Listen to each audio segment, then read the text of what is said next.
next to you. You sit there. Okay. Amanda, like I just said, I've been working on you for a couple of years to get here. And you've been in your role now about 1.5 years, right? Is that right? Mm-hmm. Tell me the story about you.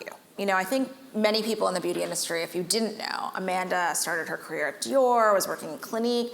You've always been known as a brand builder and a marketer. And I'm wondering, with Olaplex, we all saw the pandemic rise and then fall. Like, what did you see in the brand, and what did you see from a brand building perspective? Well, it's great to be here. Thank you for having me, and a shout out to those in the audience who have been a part of my journey that we'll talk about. There's a few familiar faces that I'm very happy to see. You know, I do think of myself as a builder, first and foremost, and that I love change. I love a tall order. I love the opportunity to maybe see things that not everybody sees and figure out how to get a business, how to get a team to the places that they could only maybe dream of. And I really saw that in Olaplex, first and foremost, because the product is so incredible. I'm a big believer in start there, that if you do something that's innovative, that you have a product that truly works better, you can build anything around that. And so that was really important to me. I spent a lot of hours in our lab. It's one of my favorite places to be. When I first started, asking a question, then another question, I'm the farthest thing from a chemist, to really understand, well, what makes us so different? Why is it so impactful? And I think I started to really understand that. The second thing was I think I consider myself also an entrepreneur, and to try what that entrepreneurial journey would be on a much bigger global platform was really exciting. And to kind of think about what happens if you combine really that early stage mentality that's necessary when you have to change a lot with scale, which is different than how my journey started at Supergoop, where it was, you know, I tell everyone we were 10 people sitting around a table. Equally fun, but also that you could change this, you could make this huge impact in 70 countries around the world. What would that feel like?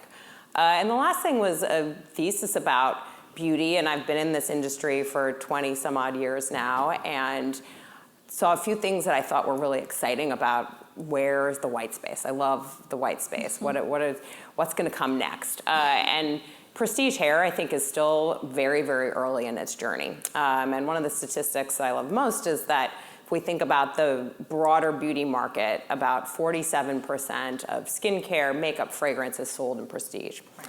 Hair is closer to 20. Like, if you just think about that, that's a lot of opportunity.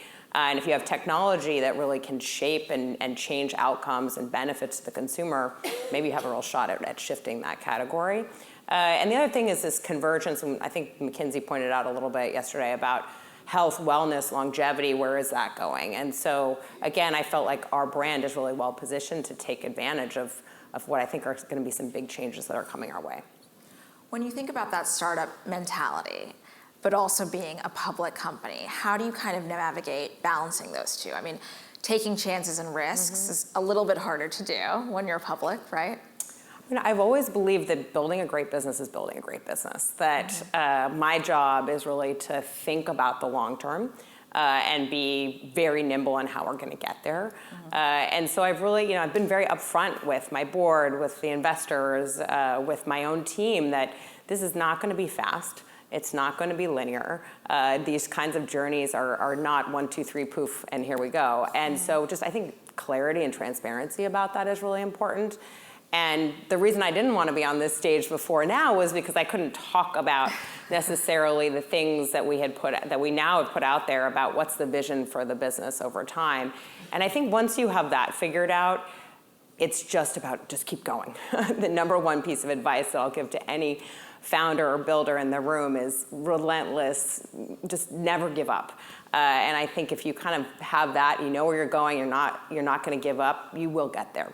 And so that's really been how I'm thinking about this. And I think also a willingness to make the tough choices. We've been resetting our international business, and that's not a short-term fix. That means take a step backwards before you can go forwards. And fortunately, one of the things that Olaplex also has going for it is it's a very profitable, strong, cash-flowing business that we can actually make sometimes the choices that aren't going to be easy in the short run, but will pay dividends over the long run. Around the global strategy, will you expand on that a little bit? Because obviously you're negotiating with new retailers and distribution networks. Yeah, so one of the really interesting things about Olaplex is that it grew very quickly internationally. So about half of our business is international, which is very unusual for a business that's turning 11 this month. And it's been one of the great joys of my job to stamp my passport a lot and to see what it's like in all of these places. And I think hair is this incredibly, I fall in love with the category. People ask me, have there been any surprises? I said, nope, I knew what I was getting into, but I had never knew how much I would love the hair category because it is so powerful in its global impact and how it kind of influences how people think about it. So really figuring out what is the opportunity for us internationally has been really important. We've definitely been more focused on our home market and getting everything set there and getting the marketing engine going here. But once we kind of really start to see some movement, I think we'll be able to replicate that well. Talk to us about the brand building piece of it, because I think for those of you who have been paying attention, which I'm sure many of you have, there's been a lot of changes to Olaplex in terms of the way you look and feel, and even new products for different kinds of hair types. Like, what came first for you? I think I think about the world through the lens of brand. And so for me, the first thing that I looked at was, what are we trying to say and how are we saying it? And I felt like we had this incredible story to tell. We have this really amazing product, but we didn't have a brand. And this was my own hunch, but we also went out and did a lot of research about where are we successful, where do we have opportunity. And it was in things as simple as what's the visual expression of what we say. And I'm sort of wired in a way that I didn't know how to move us forward, to come up with this strategy, to know what our product innovation calendar needed to look like without knowing what we were trying to express. And so I had a lot of fun in the beginning, really, again, spending a lot of time in the lab, but also spending a lot of time with our pros. And I would talk to, and I still, any hairstylist who will tell me about their story and their journey and where they come from. And what I found was that we had this alchemy of science and style that wasn't necessarily coming through, that the brand was very clinical and dare I say cold. And that's what the research said. And hair is not a cold category, right? Again, it's like this very emotional thing that really changes how you feel every day. I'm feeling very lucky to have had Glam Squad this morning, so shout out to them. And how could we capture that? So literally in a little over a year, we flipped every single image in this brand, and that's not a small feat. And to bring some life and emotion to the potion, so to speak, was really the mission of what I'll call phase one, which was just what do we look like. And then you've got to build on top of it, how are you expressing yourself in the upper funnel and what's the entire content that's engine that's driving all this. So we're working our way through all the pieces of the puzzle, but it definitely started with what's the DNA that we're trying to express and is it coming through? I loved what you said just then. You said we had a great product, but we didn't have a brand. I would love for you to give some advice on that, because I think there are a lot of brands in the room and a lot of brands out there in the world that think they have a brand, but really they have a product. Like, how did you even distill that? So my theory is that if you can put your thumb over a logo and instantly know who's communicating that, again, we live in a very visual world and an auditory world, then you have a brand. And I spent 5 years at LVMH, actually went to school for this to really understand what's brand DNA, what's codes, how does it come through. So I think that's really, it in your heart. I think it often comes from founders. And at Supergoop, I worked with a tremendous one who had her own vision that it was really my job to figure out how to make it real. This one was different. The founders aren't in the business any longer. So I've really looked to the pros as our founders and our scientists in the lab and what they're creating. And so we really want to live up to that. But I think it's the little spark, it's that little gut feeling. I think Carolyn talked about that on the stage, that you just know it when you see it. And I think somewhere along the line I developed an instinct for that. Let's talk about hair specifically. The hair category, I'm also a big hair person. It's complicated. It's really complicated. The prestige hair category is very new. Largely you guys kind of invented it. And there's so many different networks. It's not D2C and retail. There's this professional Yes. network. And it's interesting that you're kind of leaning back into that, because I feel like a lot of other brands have kind of gone the Amazon, they've kind of pushed away from that. How important were the stylists and that distribution network in the marketing? Because I mean, I'm starting to see it, obviously. Yeah. And I think Tracy Cunningham, what you did with the White Lotus, and Yes, get all that's those three blonde friends that looked alike. Yeah. You know, I think like those things were things you weren't doing before.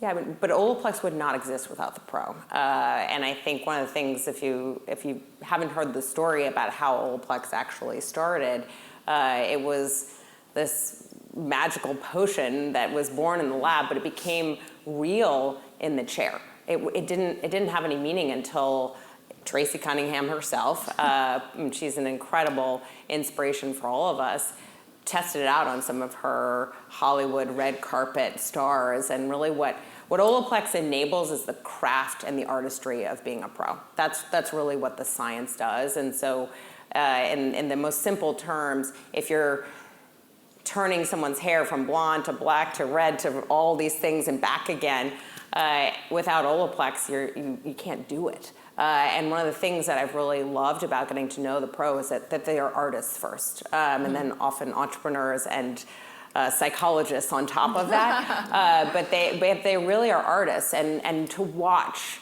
one of them, it's like watching a painter paint a canvas, and it's really, really extraordinary. And so really getting back to that, part of getting back to the brand and finding this sense of the DNA and the emotion was finding the pro again. It's why we put red into our color palette, was to really inspire and have the passion of the pro, to have a nod to the red carpet origins of the brand. And it's not just in how the brand looks. You're right. When we did our big first brand campaign, we put the pro and their client literally into the work. But that's just on the surface, right? It's really got to be, what are you doing for that community every day? And it really is a community. I've also, besides stamping the passport, been to a lot of hair shows, which if you haven't been to one, you're just, you haven't seen it all yet. And just such an incredible energy of this community. And it really is a community. And how can we support them and everything that we do? How do we educate? Olaplex is a complicated product. This is real science.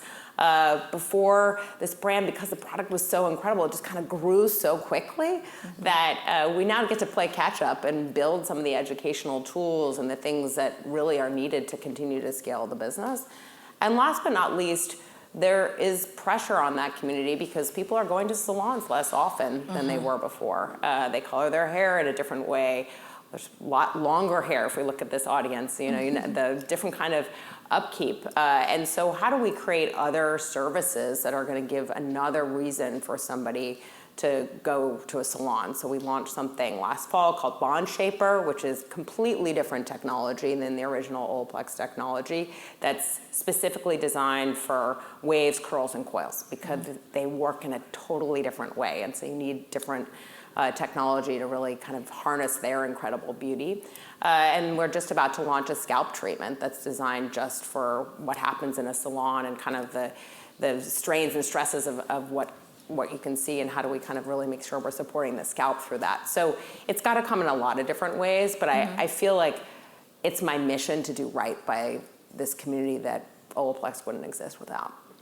When we spoke on the phone, and it's in the title of this talk if you guys weren't paying attention, you said you weren't running a turnaround, you were running a transformation. Will you talk about that? Because I think so many people expect one thing and you're saying something totally different. Yeah, I think it is a choice of a word that I think is turnaround. Somehow I just have this image of you're driving a car and then you're just going to turn around and go back the other direction. And I'm not really interested in going back in the other direction. I think that everything that happens to a brand along the way, the ups, the downs, everything, it's part of a journey. And so how do we think about going forward? What do we really want to build that I think does have to be rooted in our past, right? Everything that I've been talking about, I've spent a lot of time really trying to understand what has made this business so special and really reframe it. I think the world still sees Olaplex as what it was, and I want people to see what it is and what it can be. And so that's really why that choice of words is so important to me. What do you think it can be? I think we are the most incredible at creating innovative product. To me, disruption, innovation, really pushing the boundaries of science is so important to us. I think that we can support our pro in a way that they deserve to be supported. All of our partners, it was really important to me. I also think we can create a brand that showcases that there isn't necessarily, if you have great science, it doesn't mean you give up on all the emotional payoff of this wonderful category that we're all a part of. Mm-hmm. Talk to me about a little bit, because we don't have that much time, about that emotion, because hair arguably is the most emotional category. I mean, skincare too, I mean, in a different way. But, you know, that's why good hair days exist. That's why bad hair days exist. And I mean, I'm just wondering, you know, putting so much emphasis on the pro and also the customer, are they feeling more connected to the brand? Are you seeing that in the stages of transformation? Yeah, we're seeing some early green shoots, and we've certainly seen that we're able to, you know, again, this gets back to having the scale and the platform, and that we've seen some really great receptivity to everything we do. I mean, it is certainly a humbling experience to be in the background and then have this brand that a lot of people know, and then to put out a new look and feel, and what's the response going to be? And it's been terrific. I think our partners have been really enthusiastic. Our pros have been really enthusiastic. And the best message that I've gotten is, you know, this feels like Olaplex. And that means that we're really onto the right thing. Thank you so much, Amanda. It was great having you.